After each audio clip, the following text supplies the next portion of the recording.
அருமையானவர்களே, எப்படி இருக்கீங்க? சந்தோஷமாக இருக்கீங்களா? நிச்சயமாகவே நீங்கள் சந்தோஷமாக, மகிழ்ச்சியாக, ஆசீர்வாதமாக இருக்க வேண்டும் என்று சொல்லி ஆண்டவருக்குள்ளே உங்களை வாழ்த்துகின்றேன்.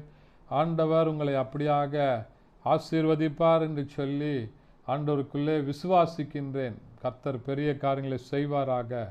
இந்த நாளிலே ஒரு அருமையான தீர்க்க தரிசனமான வார்த்தைகள் என்னன்னு சொன்னால், ஏசாயா தீர்க்க தரிசன புத்தகம் 35ஆம் அதிகாரம் அதனுடைய 3வது வசனம் இப்படியாக சொல்கிறது: தளர்ந்த கைகளை திடப்படுத்தி தள்ளாடும் முழங்கால்களை பலப்படுத்துங்கள் என்று சொல்லுகிற அருமையான கர்த்தருடைய வார்த்தையை பார்க்கிறோம்.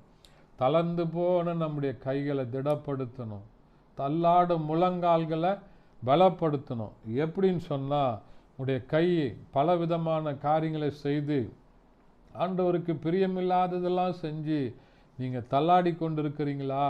இன்றைக்கு அதை பலப்படுத்துங்க. ஆண்டவருடைய சமூகத்தில் ஒப்பு கொடுங்க.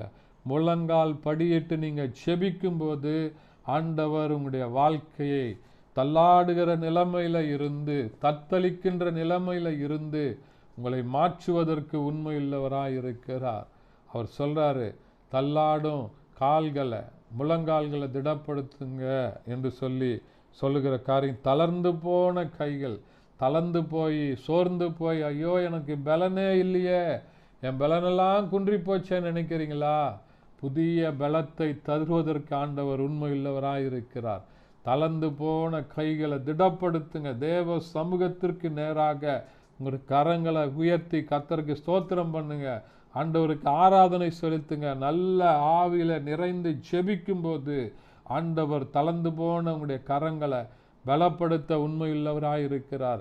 அபிஷேகிக்க உங்களை உண்மையுள்ளவராய் இருக்கிறார். பரிசுத்த ஆவியினால் உங்களை நிரப்புவதற்கு அவர் உண்மையுள்ளவராய் இருக்கிறார். தளர்ந்து போன முழங்கால்கள், ஒருவேளை 5 நிமிஷம் கூட என்னால் ஜெபம் பண்ண முடியலையே, என்னுடைய கால்லாம் வலிக்குதே, முழங்காலில் நிற்க முடியலையே அப்படின்னு சொல்லி நினைச்சிக்கிட்டு இருக்கிறீங்களா? இன்னைக்கு நீங்கள் முழங்காலில் நின்று ஆண்டவருடைய சமூகத்தில் அபிஷேகத்தில் நிறைந்து ஜெபம் பண்ணுங்க.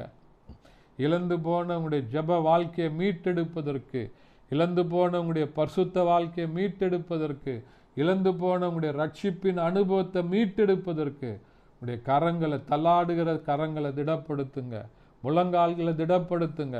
ஆண்டவருடைய சமூகத்தில் காத்திருந்து ஒப்பு கொடுத்து ஜெபம் பண்ணுங்க. நிச்சயமாக ஆண்டவர் பெரிய காரியங்களை செய்வார். உங்களை மறுபடியுமாக எழுந்து நிற்க பண்ணுவார், எழுந்து நடக்க பண்ணுவார். எப்படி அன்றைக்கு எசேக்கியா ராஜா உலர்ந்து போன எலும்புகளை பார்த்து அவன் சொன்னபோது அதெல்லாம் உயிர் பெற்று எழுந்ததோ, உலர்ந்த எலும்புகளுக்குள்ள வல்லமை அனுப்பின ஆண்டவர் உடைய கரங்களுக்குள்ள, கால்களுக்குள்ள, உங்களுடைய சரீரத்துக்குள்ள தேவனுடைய வல்லமை அனுப்பி உங்களை பலப்படுத்த அவர் உண்மையுள்ளவராயிருக்கிறார். ஜெபிக்கலாமா? பரிசுத்த பிதாவே, உம்மை துதிக்கிறோம், உம்மை ஸ்தோத்தரிக்கிறோம், உம்முடைய நாமத்தை மகிமைப்படுத்துகிறாப்பா.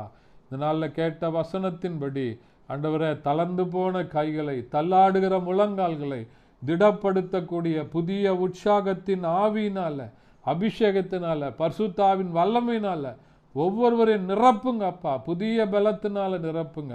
இழந்து போன தெய்வீக சமாதானத்தை, தெய்வீக சுகத்தை ஆண்டவரே நீங்கள் தரும்படியாய் செபிக்கிறேன்.